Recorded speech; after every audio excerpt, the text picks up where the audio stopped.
Bonjour, c'est Fabien. Dans cette vidéo, je partage avec vous comment créer un tableau dans Google Docs, donc la version alternative de Word, mais donc c'est celle qu'on peut utiliser lorsqu'on a un compte Gmail. Donc bien entendu, la première chose c'est d'avoir un compte Google. J'ai déjà présenté dans une autre vidéo comment créer un compte Google. Vous pouvez la retrouver directement sur ma chaîne. Alors maintenant, ce qu'on va voir ici, c'est comment créer un tableau comme dans Word, mais ici on va le créer dans Google Docs. Alors c'est relativement simple à faire. Ici je suis donc sur ma feuille Google Docs et donc actuellement au niveau de ma feuille elle est vide. Ce que je vais faire c'est que je vais aller tout simplement sur insertion et ici j'ai tableau. C'est le même principe que dans Word. On a la possibilité de choisir ici le nombre de cellules horizontales qu'on souhaite avoir. Ici par exemple j'aurai 5 cellules horizontales et le nombre par exemple de lignes qu'on souhaite avoir. Et là on peut voir ici que donc j'ai au fur et à mesure que je descends le nombre de lignes qui augmente. Donc là j'aurai 5 cellules horizontales et 12 cellules verticales. Ici j'en aurai 5 horizontales et 4 verticales. Donc là en cliquant dessus, automatiquement ça va m'ajouter mon tableau. Donc ça c'est la première chose pour ajouter le tableau. Maintenant, on peut déjà partir sur comment supprimer le tableau. Eh bien, j'ai juste à cliquer dedans et faire par exemple supprimer le tableau. Mais j'ai la possibilité par exemple de supprimer uniquement une ligne ou supprimer uniquement une colonne.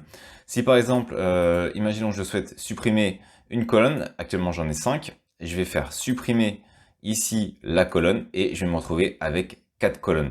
Si je souhaite supprimer une ligne, donc je vais me retrouver avec 3 lignes, actuellement j'en ai 4, je vais me retrouver avec 3 lignes, je vais faire supprimer la ligne et je me retrouve avec 3 lignes.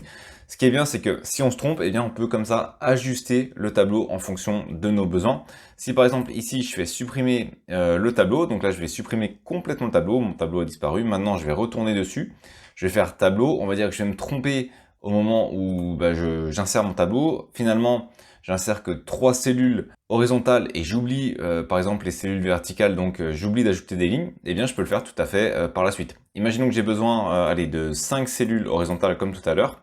Je vais aller ici sur insérer, insérer une colonne. Donc je peux choisir soit à gauche, soit à droite en fonction. Bon là, comme mon tableau est vide, ça n'a pas d'importance, mais quand le tableau a déjà des données, eh bien si des fois on a besoin d'ajouter soit à gauche, soit à droite, on a le choix, on a cette possibilité. Donc ici je vais faire à droite, je vais en ajouter 2, donc je refais un clic droit, à droite.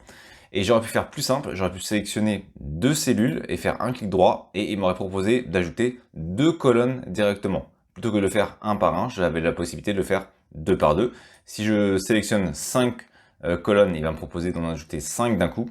Voilà, donc il comprend ce qu'on souhaite réaliser et ça nous permet ainsi de gagner du temps. Donc là, j'ai actuellement 5 colonnes, donc ça c'est ce que je voulais, et maintenant je vais ajouter une ligne en dessous. Si je sélectionne mes 2 lignes, c'est le même principe, je peux insérer 2 lignes en dessous. Maintenant si je prends mes 4 lignes, je peux insérer ainsi de suite des lignes en dessous, donc très rapidement.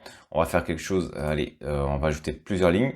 Voilà, donc là j'ai un tableau, on va dire comme prévu, j'ai ici le nombre de colonnes voulues. Donc là, j'ai pas calculé le nombre que j'ai, mais vous avez compris qu'on peut soit supprimer, soit ajouter, ça pose aucun souci. Maintenant, ce qu'on va faire, c'est se rendre dans les différentes possibilités. Alors, juste un petit ajout que j'avais oublié, au niveau de l'insertion, au niveau du tableau, on a déjà des modèles prédéfinis. Donc peut-être qu'il y aura un modèle qui vous intéresse. Bon, moi, personnellement, j'ai pas forcément de modèle qui m'intéressait là.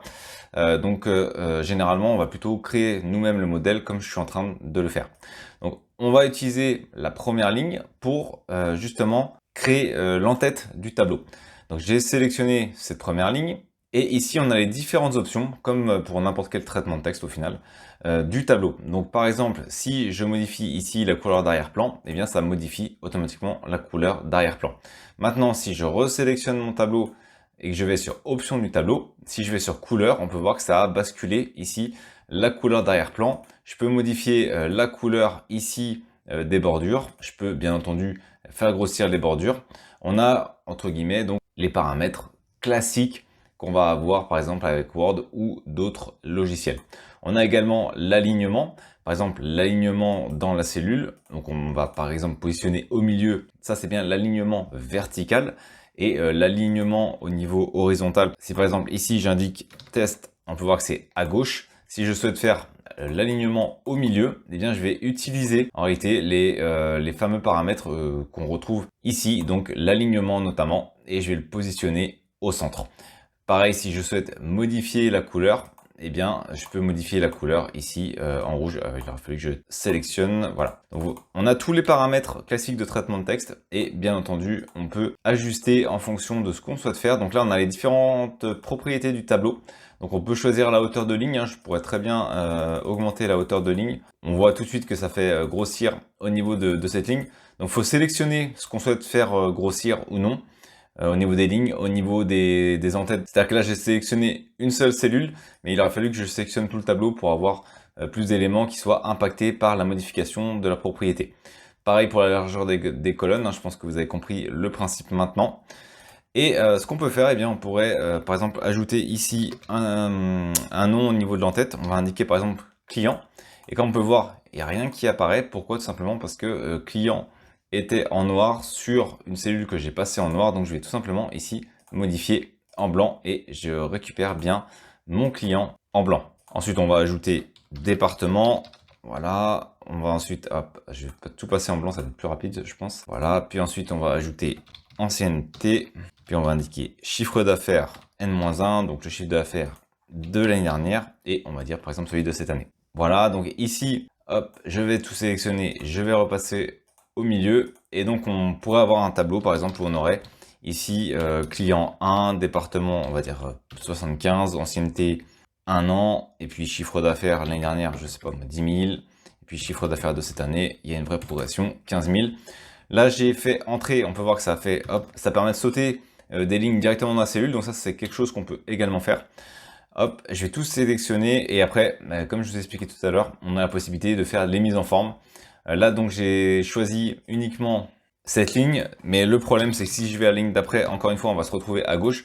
Donc le plus simple, c'est de sélectionner l'ensemble des cellules et puis directement d'appliquer les paramètres que vous souhaitez appliquer.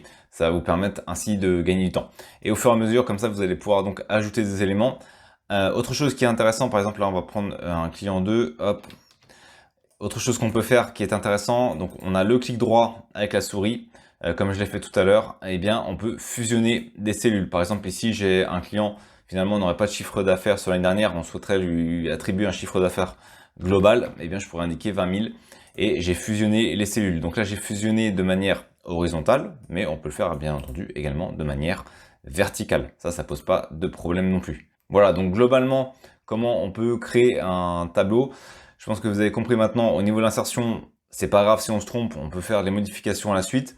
Ensuite, on a le clic droit qui va nous permettre d'ajuster justement ces modifications au niveau des propriétés, donc pour supprimer, pour insérer, pour fusionner des cellules, pour répartir des lignes également et des colonnes. On peut aller sur les propriétés du tableau. Si on sélectionne notre tableau, on peut vraiment tout personnaliser. Ici, si je souhaite personnaliser uniquement cette partie au niveau de ma couleur, par exemple de bordure, eh bien je peux sélectionner uniquement cette partie. Tout est vraiment personnalisable, adaptable. Soit on choisit une cellule en particulier, une donnée en particulier, soit on choisit de faire l'entièreté du tableau ou une partie de ce tableau. Tout est donc personnalisable, comme je viens de le dire. On a le clic droit principalement, on a la possibilité de cliquer sur une cellule et d'ajuster en fonction des paramètres habituels dans le traitement de texte, et on a également les options du tableau. C'est vraiment quelque chose de très complet au niveau de cette solution avec Google Docs pour insérer un tableau. En tout cas, j'espère que cette petite vidéo, ce petit tour rapide d'horizon des tableaux avec Google Docs vous sera utile. Merci d'avoir regardé cette vidéo. Si vous n'êtes pas abonné, j'espère que cette vidéo vous donnera envie de le faire en cliquant sur le bouton s'abonner et en activant les notifications pour ne manquer aucune des prochaines vidéos. De plus, vous trouverez dans la description un sondage pour déterminer les prochains sujets. À très vite pour une nouvelle vidéo.